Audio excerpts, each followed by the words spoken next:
সবাইকে স্বাগতম। আজকে আমি যে বিষয়টা আপনাদের সামনে উপস্থাপন করবো সেটা হচ্ছে মোস্ট ইম্পর্টেন্ট একটা টপিক, সেটা হচ্ছে ভোকাবুলারি। পৃথিবীতে এমন কেউ নাই যারা নেটিভ স্পিকার না, অর্থাৎ যারা সেকেন্ড ল্যাঙ্গুয়েজ হিসেবে ইংলিশকে নিয়েছে তাদের জন্য মোস্ট চ্যালেঞ্জিং একটা জব হচ্ছে ভোকাবুলারি মনে রাখা। সত্য না মিথ্যা? অবশ্যই সত্য। কিন্তু আজকে আমি দেখাবো আপনাদেরকে, যদি আপনি গুরুর কথা শুনেন, মেন্টর হিসেবে যদি আমার দুইটা কথা শুনেন, তাহলে দেখবেন যে আপনার জন্য ভোকাবুলারি শেখা একদম সহজ। কীভাবে? সেটা হচ্ছে রুট দিয়ে ভোকাবুলারি শেখা। রুট আমি আপনাদের আজকে দেখাবো কীভাবে রুট দিয়ে যদি আপনি ভোকাবুলারি শিখেন জীবনে আপনি ভুলবেন না। যেমন উদাহরণ দিচ্ছি আমি, বোরাস এই শব্দটার বাংলা হচ্ছে খাদক। তা আপনি যদি বোরাস শব্দটা আপনার মনে থাকে তাহলে আপনি তিনটে ওয়ার্ড অটোমেটিক মুখস্থ করে দিতে পারবেন। সেটার নাম হচ্ছে, একটা নাম হচ্ছে কার্নিভোরাস, কার্নিভোরাস, একটা নাম হচ্ছে হার্বিভোরাস, আর একটা নাম হচ্ছে অমনিভোরাস। এখন খেয়াল করে দেখেন, বোরাস মানে খাদক, খাদক, খাদক, তিনটেতে যে খাদক। তাহলে যারা মাংস খায় দেখবে কার্নাল, কার্নাল শব্দ হচ্ছে মাংস, কার্নাল। তো যারা মাংস খায় তাদেরকে বলে কার্নিভোরাস, এটা হচ্ছে মাংসাশী। আর যারা তৃণভোজী, হার্বি, হাফ, হাফ মানে তৃণ, যারা তৃণভোজ করে তাকে বলে তৃণভোজী, এটা বলে হার্বিভোরাস। আর যারা সব খায়, অমনি মানে সর্ব, যারা সব খাবে, মাছ, মাংস, ডিম, মানে আকাশে শুধুমাত্র পাখি ছাড়া আর পানিতে নৌকা ছাড়া সব যারা খায় তাদেরকে বলে অমনিভোরাস, সর্বভুক, সর্বভুক। তাহলে আপনি যদি বোরাস শব্দের অর্থ জানেন তাহলে আপনার জন্য এই তিনটে ওয়ার্ড মনে রাখা খুবই সহজ। একইভাবে অমনি শব্দের অর্থ হচ্ছে, আপনি জানলেন অমনি শব্দের অর্থ সর্ব। তাহলে যদি বলা হয় অমনিপোটেন্ট, পোটেন্ট শব্দের অর্থ হচ্ছে সর্বশক্তিমান, শক্তিমান, অমনিপোটেন্ট সর্বশক্তিমান, সর্বশক্তিমান। একইভাবে যদি বলা হয় অমনিসিয়েন্ট, অমনিসিয়েন্ট, SEIENT, অমনিসিয়েন্ট মানে হচ্ছে যিনি সব জানেন, সর্বজ্ঞ।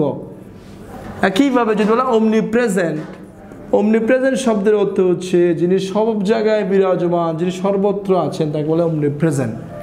সো এই যে অমনি, এটা যদি আপনি মনে রাখতে পারেন। একইভাবে অমনিভোরাস, এই যে অমনিভোরাস।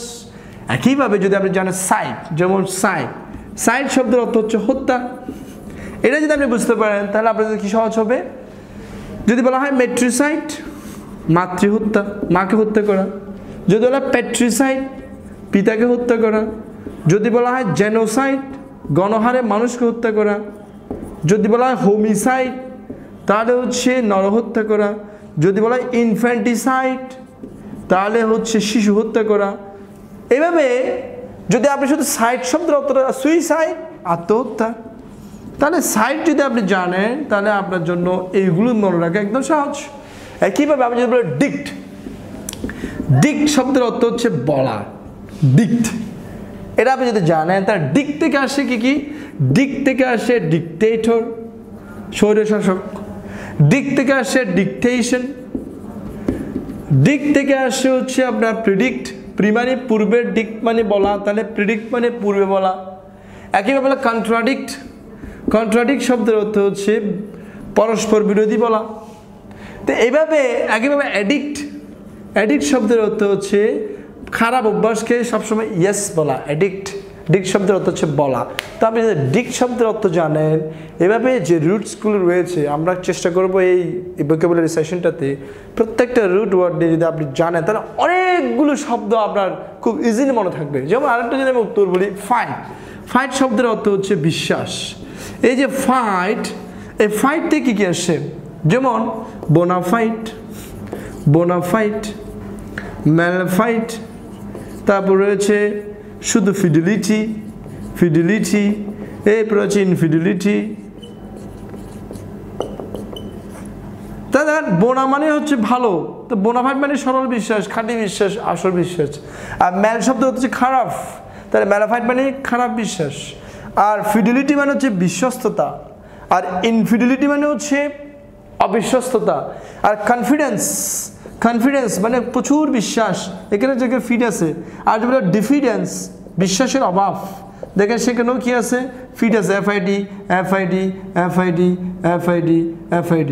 ফাইট শব্দ থেকে ফিট আসে, অর্থাৎ হচ্ছে বিশ্বাস। তবে এটাই মতো রাখেন, ফাইট মানে বিশ্বাস। তাহলে যেখানে বিশ্বাস নেই তাকে বলে ডিফিডেন্স, যেখানে অনেক বিশ্বাস তাকে বলে কনফিডেন্স।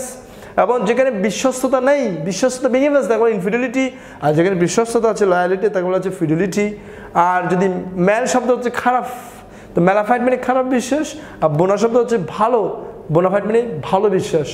এইভাবে যদি যে বেসিক রুট ওয়ার্ডগুলো রয়েছে এগুলো যদি আপনি জানেন, কঠিন কঠিন শব্দগুলো আপনি একটু করে দেখলে আপনার মনে পড়ে যাবে। তো আমরা আরও চেষ্টা করবো নেক্সট ভিডিওগুলোতে এভাবে আস্তে আস্তে আস্তে আস্তে আপনাদের সামনে যতগুলো রুটস রয়েছে সেই রুটসগুলো দিয়ে আপনার ভোকাবুলারি যে প্রবলেম সেটা সলভ করার জন্য। Thank you so much.